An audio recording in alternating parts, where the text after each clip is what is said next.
सबैजनालाई नमस्कार। आजको भिडियोमा विशेष गरी हजुरहरूको लागि बाख्रा पालनमा डाले घाँसको महत्त्वको बारेमा जानकारी दिँदैछु र यो भिडियोमा हजुरहरूले कस्ता कस्ता डाले घाँसहरू लगाउँदा उपयुक्त हुन्छ जुन बाख्राले अत्याधिक मात्रामा मन पराउने गर्छन् भनेर र दिनमा कति जति डाले घाँस बाख्रालाई दिनुपर्ने हुन्छ भनेर यसको बारेमा पनि जानकारी दिँदैछु। यदि हजुरहरू यो च्यानलमा पहिलोपटक हुनुहुन्छ भने प्लिज सब्सक्राइब गर्न नबिर्सिनु होला। आउने दिनहरूमा यस्तै जानकारीमूलक भिडियोहरू हजुरहरू माझ लिएर आउनेछु जुन चाहिँ हामीले आफ्नै घरमा गरेका भोगेका कुराहरू जस्ताको त्यस्तै हजुरहरू माझ पुर्याउने जमको गरिरहेको छु र गर्नेछु। र यहाँनिर हेर्न सक्नुहुन्छ अनि दिनमा कमसेकम एकचोटि हजुरहरूले जस्तो सुकै अवस्थामा पनि डाले घाँसको व्यवस्थापन बाख्रालाई चाहिँ गर्नुपर्ने हुन्छ। डाले घाँस मात्र यो पातहरूको लागि मात्र होइन, उनीहरूको अलिकति यो जुन चाहिँ कलरमा साइनिङ आउन अलिकति चिल्लोपन ल्याउनको लागि जुन यो डाले घाँसको जति पनि बोक्राहरू हुन्छ नि, यो बोक्राहरूको त्यो घाँसको भन्दा पनि अत्याधिक मात्रामा चाहिँ रोल खेल्ने गर्छ। अब लगाउनै पर्ने डाले घाँसहरू मध्येमा जुन हामीले लगाएको डाले घाँस मध्ये यो एउटा काफल यानि कि किम्बु भनेर भन्ने गर्छु मैले। यहाँ हाम्रोतिर चाहिँ यसलाई काफल भन्छ, तर खास यो चाहिँ किम्बु हो, जुन लोकल किम्बु र दुई किसिमको किम्बु हुने गर्छ। र त्यसमध्ये पनि एउटा ठुलो पात गरेको किम्बु हुन्छ, एउटा सानो पात गरेको किम्बु। र यसको बिरुवाहरू कहाँ पाउँछ भनेर भन्नुहुन्छ होला। सजिलैसँग वन कार्यालयहरूमा जानुभयो भने निःशुल्क रूपमा यो किम्बुको बिरुवाहरू चाहिँ पाउनुहुन्छ।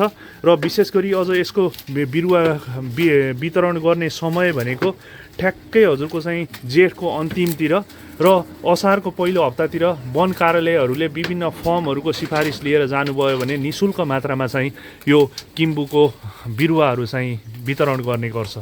र यो किम्बु यिनीहरूले यो पात मात्र खाँदैन कि यिनीहरूले यो जुन चाहिँ बोक्रा छ यो बोक्रा पनि अत्याधिक मात्रामा चाहिँ रुचाउने गर्छ। त्यही भएर अनिवार्य रूपमा लगाउनै पर्ने डाले घाँसमा चाहिँ यो पर्ने गर्छ। र दोस्रो नम्बरमा पर्ने गर्छ डुम्री है। यो सामान्य कुरा भन्दैछु, जुन सजिलैसँग एभाइलेबल हुन्छ गाउँघरमा पाइन्छ नि, त्यसको बारेमा भन्दैछु। अरू विभिन्न किसिमको डाले घाँसहरू हुन्छ, तर यही एकदमै लगाउनै पर्ने एकदमै यिनीहरूले मन पार्ने भनेर यसको बारेमा मात्र मैले खास हजुरहरूलाई जानकारी दिन खोजेको। र अर्को चाहिँ डुम्रीको पनि ठ्याक्कै यिनीहरूले एकदमै अत्याधिक मात्रामा यो पातहरू पनि खाने गर्छ र यसको बोक्राहरू पनि अत्याधिक मात्रामा यिनीहरूले चाहिँ मन पार्ने गर्छ। त्यही भएर यो डाले घाँसहरू चाहिँ हजुरहरूले एकदमै बाख्रा पालन सुरु गर्नुभन्दा 6 महिना 7 महिना 1 वर्ष अगाडिबाट यी डाले घाँसहरू चाहिँ लगाउनु पर्ने हुन्छ। र डाले घाँसकै कुरा गर्दा जस्तो सामान्यतया अरू घाँसहरू हजुरहरूले प्रशस्त मात्रामा जुन भुइँ घाँसहरू दिनुहुन्छ भने दिनमा एकचोटि यिनीहरूको राम्रो वृद्धि विकास गर्नको लागि समयमा क्रस होस् भनेर समयमा यिनीहरूको चाहिँ बाली जाओस् भनेर त्यो तरिकाको लागि पनि हजुरहरूले यो यिनीहरू प्रशस्त मात्रामा प्रोटिनको मात्राहरू पुगोस्, फाइबरको मात्राहरू पुगोस् भनेर यो डाले घाँस हजुरहरूले अनिवार्य रूपमा चाहिँ लगाउनु पर्ने हुन्छ। यहाँनिर हेर्नुहोस् है, उत्तिखेर यिनीहरूले खाएर भ्याइसके। ठ्याक्कै बाख्राहरूलाई चाहिँ दैनिक रूपमा डाले घाँस कति दिनुपर्छ भनेर धेरैजना किसानहरू चाहिँ अलमल्लमा पर्नुहुन्छ। एकदमै सामान्य प्रक्रिया छ। एउटा बाख्राको जुन मेन वेट छ त्यो वेटको 10% न्यूनतम 10% न्यूनतमको दरले चाहिँ हरियो घाँस यानि कि यो डाले घाँस विशेष गरी डाले घाँस दिनुपर्ने हुन्छ। यानि कि जस्तो 100 किलोको एउटा वयस्क बाख्रा छ भने सबै गरेर उनीहरूलाई चाहिँ मिलाएर करिब हजुरको चाहिँ 8 देखि 10 किलोसम्म यस्तो डाले घाँस वेटहरू जोख्नै पर्यो भने यसरी चाहिँ मिलाएर दिनुपर्ने हुन्छ।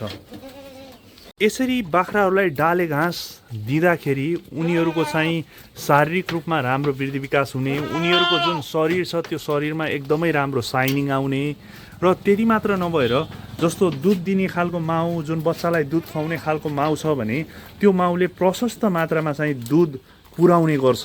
यो चाहिँ यिनीहरूको लागि एकदमै फाइदा हो।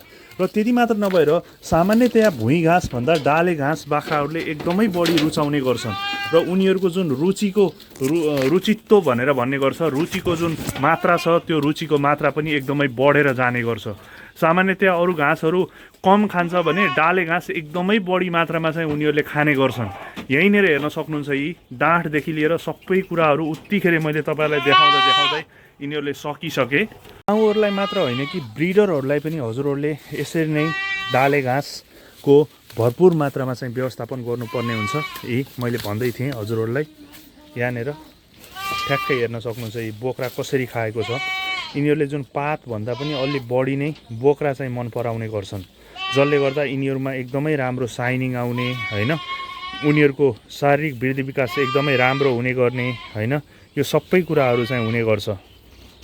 यसरी चाहे हजुरहरूले जुनसुकै लगाउनु, किम्बु त अनिवार्य लगाउनै पर्यो, डुम्री पनि अनिवार्य रूपमा लगाउनु पर्यो र अरू डाले घाँसहरू हजुरहरूले हेरी रोजी लगाउनु पर्ने हुन्छ, जसले गर्दा यिनीहरूको चाहिँ भोकमा पनि एकदमै वृद्धि भएर आउने, यिनीहरूको साइनिङ एकदमै राम्रोसँग आउने।